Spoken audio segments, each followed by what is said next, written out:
Hey everybody, welcome back to the channel. My name is Dan and this is Gaming Gods with Dad Bods. This week we're going to be discussing about game collecting. More specifically, the reason, or one of the biggest reasons that I started collecting, and that is to get back things that I have lost, no longer have, can't find, traded away, sold off, reacquired, or things that are broken and I had to replace, and also reveal what's in the mystery box.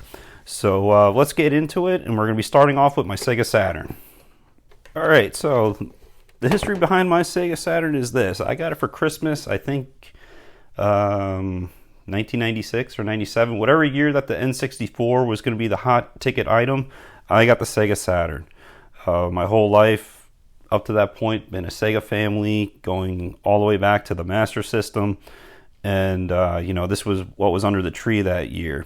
So, I always enjoyed my Sega Saturn. I know it didn't have nearly as many popular titles as the N64 and the PlayStation.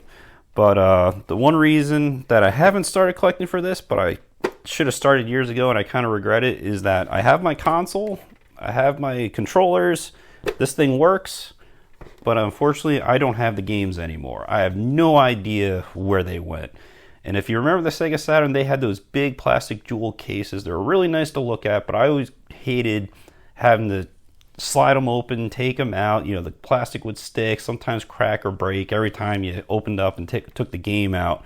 So I ended up putting them into one of those big CD binders, along with some of my music discs and whatever else I threw in there. And unfortunately, I think, from moving around a lot, that CD case either got confused with something else that I no longer wanted. Maybe it got tossed. It could still be buried at my parents' house somewhere. But unfortunately, I don't have a single Sega Saturn game right now. And I'm starting to look at the market, as it's probably going to be my next target of interest because the games are getting up in price. But, my library is starting to get very expensive if I want to go back and replace it. So just to give you an example of what I had, when I got this for Christmas, I got the 3 games that came with, Virtual Fighter 2, Daytona USA, and Virtual Cop. Those were the 3 free games that were bundled in with it. But over time, my collection grew. I had, Alien Trilogy and the version of Doom, and that's actually how I started playing Doom. Front to back. Everyone had the shareware version. I had that for the PC. Borrow from a friend, install it, you give it back. Didn't require any CD keys or anything. But then I bought Doom on sale that had Doom 1 and 2, and I never played Doom 2 up to that point. And I remember it was 60 levels altogether. Constantly mixing up my password because there was there wasn't any save states onto the hard drive with that game. It was basically just write down a password and you mix up zeros and ones. The next thing you know, you have a whole sheet of 50 different passwords and you mix them up and you don't know what it is. But, that's how I originally played Doom 1 and 2, in its entirety. I had a pair of pinball games, True Pinball and Pro Pinball, Bust-A-Move and NHL 97. And then from this point on, the games get a little bit more expensive in today's market, and that is I had the original Tomb Raider for the Saturn. Originally I played that on the PC. I borrowed that from a friend, but then I loved it so much my parents got it for me as a gift for the Saturn. That was a game that I remember them specifically saying that was really cool, with the animation on Lara Croft, climbing and jumping and doing all that stuff. They were amazed on where games were coming because they grew up on Pong, and eventually the Atari and the Intellivision. So they were kind of blown away on how things were kind of progressing, from video games. Also had one of the last games released on the Saturn, which was Croc, and Alien Trilogy, as I mentioned earlier, Mortal Kombat 3 Ultimate, and now probably the most priciest game that I had in my collection, which is Resident Evil, which I played to death on this. And then, once this kind of ran its course, I didn't move on to the Sega Dreamcast. I cut ties with Sega and moved on and got my very first PlayStation 1 right when Resident Evil 3 came out because I was a big Resident Evil fan. I was mad that I kind of missed out on RE2, had to play it at friends' houses that had it. I never knew that they made them for the PC. If I would have known that, I would have gotten them for the PC and did it. But so that's my story with the Sega Saturn. I have the console, don't have games, and those are going to probably be, one of the bigger targets that I have for, my restoring my collection. So right now we'll put the Sega Saturn aside and move on to my original Xbox.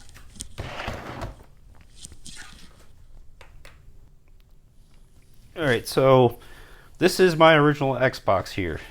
And over time, the DVD drive started to wear down to the point where it didn't get use. It couldn't read anymore. So the one thing I always wanted to do was try to see if I could fix it. So on the shelf over there, I have two other Xboxes. One that I bought from Level Up Gaming that's fully functional. Basically, I just have it as a backup. And then I bought a broken Xbox that powered on, wouldn't boot, had the Microsoft, problem screen loading to it. The guy who sold it to me said that he tried swapping the motherboard and the hard drive, but he wasn't successful. I didn't buy the new hard drive and motherboard that he bought for it. But my hope was, because he was selling it with a handful of games, he was selling it with some extra accessories and power cords and a couple of controllers. For $25, I took a chance that the DVD drive worked. That DVD drive did indeed work, and I put him back into my original Xbox so it could read games again. And then once I did that, I soft modded it. So I'll briefly open them up here. And I was happy, to collect the extra Xboxes, because either A, I was going to use them for parts to restore my original one, as well as I kind of want to have a backup one as well to kind of keep being able to play the original Xbox games on the original console. So once I pop this off here, I don't have it fully assembled. I just did it so I could fit the cover on top, but I have a solid state to a SATA solid state with the IDE cable converter, and with I think it's the 80-pin ribbon cable for IDE. So it runs great. I'm probably going to try to recap it, either have someone do it or learn how to do it on one of the test consoles I could do without breaking this guy first. But that's definitely something I want to do to give this thing full brand new life.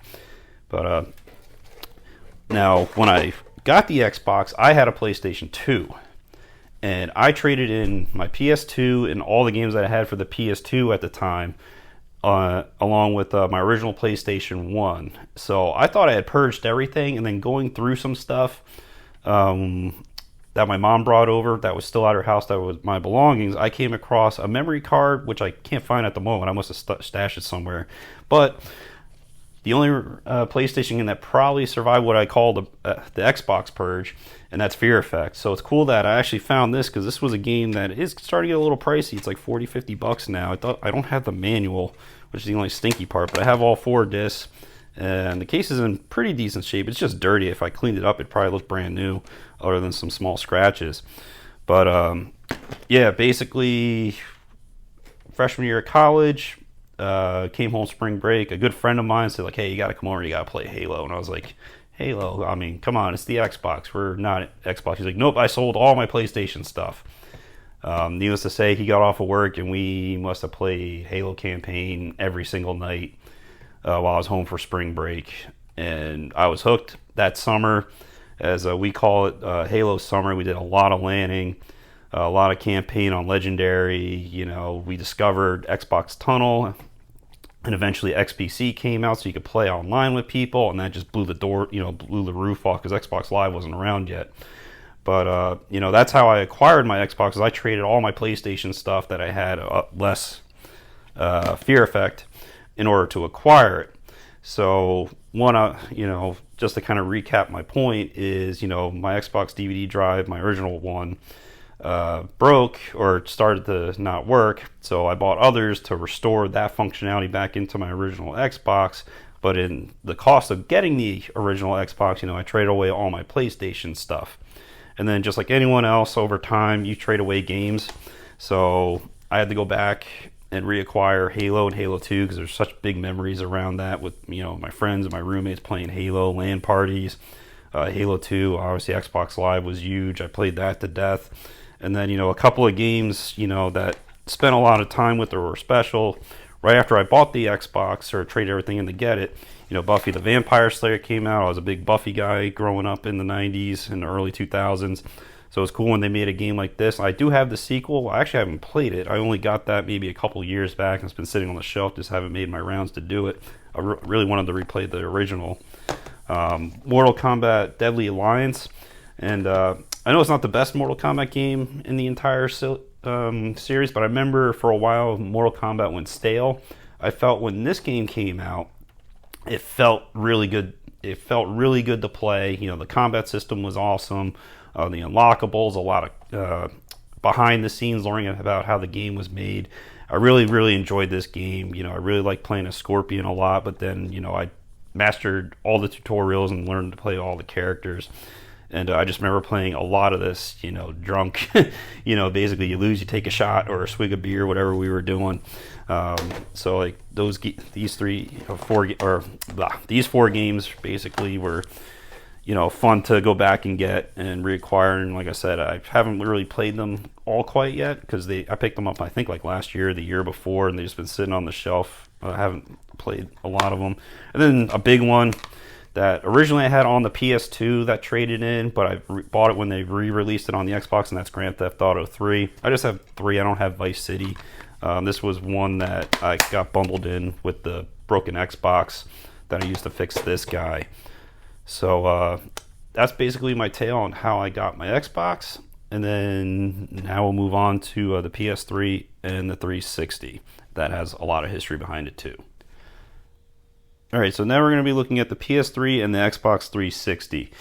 Now, these are not my original consoles. These have been reacquired. So the story with these guys is my original Xbox 360, I think I got very late 2007 or very early 2008, somewhere around there. I can't remember exactly, but it was right around the holidays when I got my very first one. And then that lasted me till the Gears of War 2 launch.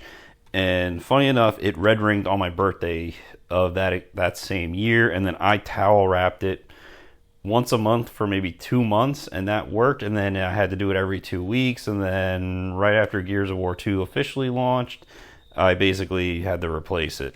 I just couldn't do it anymore. It just would, you know, you towel wrap it, it would give me like a day, and that was just obviously frustrating at that point. But after that, I forget how long my next console lasted. I know I sold it to a friend and all the games that I had, so he basically took that and all the hardware that I had on my hands, and you know, I sold it, made a few dollars, and then I think I eventually, I forget how I acquired this one, and I feel like I had a Gears of War 3 edition that I bought off a friend and then sold that one as well. I can't remember exactly. So I think this might be my 4th Xbox 360, and obviously it's one of the older models, and I think I remember just getting this for like $20 and it worked. And then I had an extra hard drive that I put in it. That was the only thing that didn't come with. So that's the history on the Xbox 360. Now, during the course of that time, I've traded away a lot of games on the 360, and you know, Gears of War series, played it. The Halo games, obviously played them, and you know, like I said, I traded a lot of this stuff away. The Souls series, you know, Demon Souls, Dark Souls 1 and 2, that were, I believe, on this console. I think Dark Souls 3 was PS4 generation, I think. So I don't think it was quite there yet. You know, the Dead Space games that were on this, and much more. You know, this, and the best part about this generation was when Blockbuster was still around, they had something similar to GameFly for like $25 a month. You could rent a movie and a game out at the same time. So I was doing a lot of that during this generation, and it's unfortunate, you know, what happened to Blockbuster. You know, poor choice. They should have bought Netflix and they'd still be here. And when it comes to the PS3, this is not the original PS3 I had. I don't remember exactly when I bought my first PS3. I know that I had looked for this exact version, the fat model, and I know this is blocking, but this is a fully backwards compatible model. And right now it's got a solid state hard drive in it. I bought this off of Marketplace, I don't know, sometime around maybe $40, I want to say. It was sometime after the PS4 came out, and then I was obviously looking to get a PS3 again. Saw that this was actually no, corrected. I bought this sometime after we moved into the house, so this had to be maybe 2017, 2018, somewhere around there. Someone locally was selling it as is. It definitely came from a smoker home, but it wasn't too terrible to get cleaned up. It still needs a lot of touch up. I haven't really touched it that much. And if anyone that watched the Enter Matrix, the yard sale pickup gameplay, sometimes it doesn't read the older content discs that clean. But needless to say, this was able to at least give me my PS3 back. I can still play PS2 and PS1 games on it. And it also has all my digital games that I bought off of the store. So my PS1 games that I had, when I originally had a PS1, I had all the Resident Evil. So Resident Evil 1, 2, and 3. I have Blood Omen on here. And then a couple of the free giveaways, from when all our accounts got hacked a few times and they gave us free stuff. So it's cool that I have all that digital content on here, and then I can play, 3 generations of content on this guy. And I guess the same goes for the Xbox 360 with its backwards compatibility. So, like I said, a lot of pinball with this. I sold my original one to a friend, and then, when it comes to games, like I said, the Halo series, I've gotten Halo, I rebought Halo Reach and Halo 3. I have a bunch more of 360 games. And the PS3, I only started getting a little bit more back this year. But, from the PS2 back library, Metal Gear Solid 2 and Metal Gear Solid 3, as well as you can see the Legacy collection here. And funny enough, I bought this originally when it came out. This was the one that had all the games. Now, this one isn't the one with the art book, but I still have my art book. That's the one thing I held onto, and the sleeve. So technically, I have a complete in-box Legacy collection. Or no, is this? Yes, the Legacy collection. So it's got Metal Gear 1 and 2, Metal Gear Solid 1, 2, 3, Metal Gear Solid 4. It's got Peace Walker, I think, and VR Mission. So it's got, pretty much the whole library up till number 4 included in that. As I mentioned, the Soul series and also Heavy Rain. I got some of these back. I played a lot of Demon Souls, and then this really got me hooked into the more From Software Souls games. So there was no turning back. When my friend told me about it, I gave up. I didn't even make it to the first boss, and then when I went back a year later, then I pounded through the game. It was really good, and it's one of my favorite games of all time. And Heavy Rain was a game that I remember when it came out. It was actually, funny enough, it was one of the games that me and a friend were starting up a gaming review website, and this was actually one of the first games that I did on. I think I did the original Darksiders, another game that traded away, Darksiders 1 and 2, and then I did a review on Heavy Rain, and I can't remember the other couple reviews I started to write up, but that was during the whole Blockbuster time. For the amount of money that you would pay, if you could go get a couple of games per month, it was more than worth it to do. And that's kind of funny. I don't know how this got here. We'll just put that to the side for now. And then, I've gotten a few more PS3 games and 360 games over time, Gears of War Judgment. So that's really, like I said, this era I pinballed a lot. I rented games, bought games, traded them away, reacquired them. But I'm glad that I still have it. I know this one's acting a little funny on me with the CD drive. It might just need a cleaning. But the one thing I probably will do as far as this generation goes, I do want to get a PS1. I want to get a PS2. Usually I try to look for a really good deal on a bundle, whether it's on Marketplace or through eBay, and just something that'll at least add a couple of games and accessories to the pile on something that I have. And, I probably would consider getting a backup PS3 and a better, a more modern, or maybe a special edition, a 360, to just upgrade things a little bit. But that's really the backstory on the 360 and the PS3, as well as some of the back catalog that I went back and reacquired, because like I said, there's nothing really here that's original that I've showcased so far other than my original Xbox and the Fear Effect game. Everything else has been acquired through repurchasing and recollecting. So now that we've moved on from this generation, we'll briefly talk about, the PC gaming a little bit here. So anyone that's been following the channel, that I've been doing segments with my 2003 build that I rebuilt, that we call Frank or Frankenstein. And PC games that I've added back to the library, Doom and Half-Life 1 and 2, along with StarCraft, Halo PC, and there's probably a few others in there. But it's like I've been PC gaming since the DOS era. When my dad brought home our first computer, and I had the original TMNT on the PC. So there's a lot of PC games I would have to go back and require. Some might still be at my parents' house. I know we went through a lot of that years ago, and I don't remember if we purged it or just kind of put them in a box and shoved them in the closet. But obviously, I've been collecting PC games and going in the back catalog of games that I've played more so than the ones that I actually owned and had. Plus, it's also interesting to see how the ports really played out, back then on original hardware.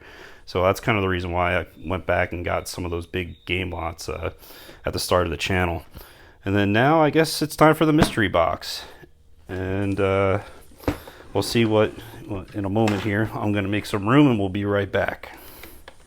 All right, now time for the unveil. So what could be in the mystery box? So if you couldn't figure out through my hint or why I casually just kind of put this to the side, it's also on my shirt. This is a Sega Genesis. The backstory with this, I've had a Sega Genesis since probably around the time Kid Chameleon, Toe Jam and Earl came out. I didn't get one right at launch. But I remember getting it for my birthday, and I think the first two games that I got were Toe Jam and Earl and Kid Chameleon. Got it from Nobody Beats the Wiz, and then I got like a second controller, and that was like my big birthday present of that year. I want to say it was 92, 91. I don't remember exactly the year, but I know I got it for my birthday, which was pretty awesome. And then somewhere along the line, I lost the console, all the hardware.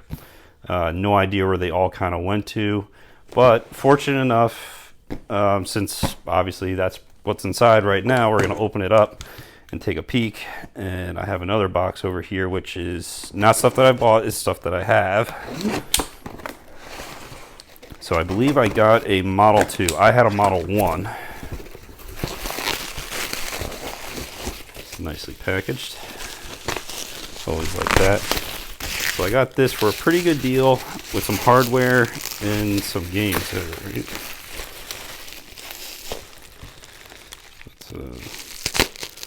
Sometimes you just don't know how well they'll package stuff. And then when you do an unveil and it's packaged so well, you're like, oh man, this is going to be a pain to open up.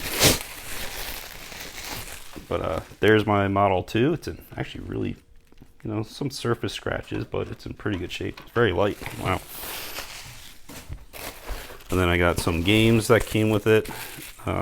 Some that I have, as well as I got a standard 3-button controller, power and AV cables, more packaging. I think that's it. Put you to the side. So one of the, as I kind of said, like this is getting back something that I lost. The console is definitely one thing. I had the 6-button arcade pad. Forget when I got it. I know it was a Christmas present, maybe a couple years down the road. So I got the 3-button arcade stick, which I thought was cool that was bundled with this one. So I do want to get the 6-button just because of some of the fighting games that I have. But, pretty cool. Hopefully this all works. We'll test it out maybe in another video. And then I got a couple of games. Now, the one caveat to this is I don't mind duplicates, especially when you're trying to put a couple of completing boxes together. So, this is the original Sonic the Hedgehog that would have came with my Mark 1 Model 1 console. And then this has got Sonic 2 in the wrapping. And I'm trying to remember what this was. This was like a multi-game cartridge.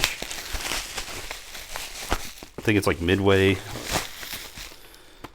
or Williams Arcade Classics. So this has got Defender, Joust, Defender 2,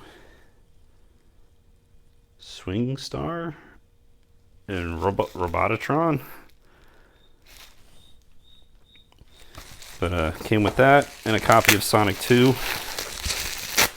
Now, if you recall what I talked about with my Sega Saturn, I took all my games out of the jewel cases, and that was what kind of spelled trouble. That if they got put into a CD case, that's how things got lost, probably in the shuffle of moving around a bunch. And the same thing with my Sega Genesis games. I had one of the slide drawers that you could get and put all the cartridges in. So I took all my games out of these, and I specifically remember tossing these out just to make more space, because it was, get a bunch of these, take some space, everything nice tucked in a drawer under the TV. It was really nice to organize it, but it's nice to have complete in box Sonic 1 and 2. I think they're both complete. Oh, well, Sonic is just Sonic, no manual, but Sonic 2 has the manual. So I bought this little bundle. I forget how much I paid for it, but it wasn't a lot. So yeah, it's cool that they make these compilations today to go back if you don't have the older consoles, but playing on the old hardware is still nice. I probably will go get a Model 1 if I see a really good deal on it. If I can see one bundled with a 6-button arcade, that would be a perfect thing to do. I also had the light gun, the Menacer, which I can't find either. So it's funny how all my Saturn games disappeared and all my Sega Genesis hardware disappeared. And it's like, I wonder if they're all in just one box together, chilling somewhere, whether at my parents' house, just buried deep, something that, I just organized in a box and threw together, but not quite sure. And then the last surprise is, it's not really collecting, but like I said, I have all my Sega games. So I'm happy to play. I'll be able to play and fire these up because, the console's been missing for 20 years. I haven't touched or played these games in 20 years. But, I got Sonic and Knuckles. I got Hyperstone Heist. I got Terminator 2 Judgment Day. And Splatterhouse 3. Yeah, so thankfully I have all my Sega Genesis games. The only one I am missing is the game for the Menacer, the 6-game cartridge. So don't know if that's with the rest of the missing stuff that I can't find. But hopefully one day either I come across it, or one day I wake up one day with duplicates if I find everything. So give me a moment to put everything kind of back together here, and then I'll wrap up this segment, guys. Alright, so to give a quick summary, and then we'll wrap it up here. Sega Saturn, got a long time ago, and unfortunately I have my console, but sadly I don't have my games, and that's probably something I'll start looking into as those games are getting more and more expensive. Great to have a Sega Genesis again, not my Model 1, but, a Sega Genesis nonetheless to play all the games that, somehow didn't get purged or lost in the shuffle along with the Saturn games, as well as some controllers and an arcade stick. It's 3-button but not the 6-button, but hopefully I'll acquire one as well. The ping pongs of this generation between video game rentals, going through multiple Xbox 360s and then selling off my PS3 and then scooping up a fully backwards compatible, which I don't. When I bought it, I thought I was getting one originally from GameStop. It was getting a refurbed one, and when I got home and it wasn't fully backwards compatible, I didn't really look into that the moment I got home, and I should have, because they said it was I think it was the 40 gig and the 20 gigs that were fully backwards compatible, and I had the 60 gig, which should have had the emulation or something. I really don't know, but all I know is that when I got home and I started popping in the PS2 games and setting up all the memory cards, they wouldn't play. And then I brought it, and the guy's like, yeah, you don't have one that's fully backwards compatible. And I was kind of ticked off because I was outside the return policy. So I was very upset. Obviously I still love the PS3. It was a great console for that time. Paired along with the 360, a lot of gaming happened during those days. When Blockbuster was still around, we're still running a lot of games. For $20 a month, if you can get like one or two of them, it's still worth it to do one. And then reacquiring all the games again, is obviously going to take some time. Thankfully this generation is still relatively cheap, other than some for the super rare ones. And then, going back, getting some of the old PC games that I had, getting that back into the collection. And then, I didn't have enough room to put the original Xbox back on the table, but you know, you know, getting two more to fix up my current one, as well as having a backup, is always great. And by chance, if I do get a mod chip and get antsy, I could get the third one alive. It would be kind of cool to have all three modded and then install the entire library onto the different consoles. And then I know one of them is configured and set up to work with the Insignia, the old Xbox Live setup guys that got that running. They have the Halo 2 nights. It'd be cool to jump into a few of those. But what do you guys think? Going back and getting back what you don't have. I still got a lot of work to do in that department, but it's still fun trying to hunt these games down, through the local stores or eBay or online. But again, drop some comments. Why do you guys collect? I want to hear your thoughts. What do you think of what I've done to regain what I lost over the years? And I hope you enjoyed this video, guys. I'll see you next time.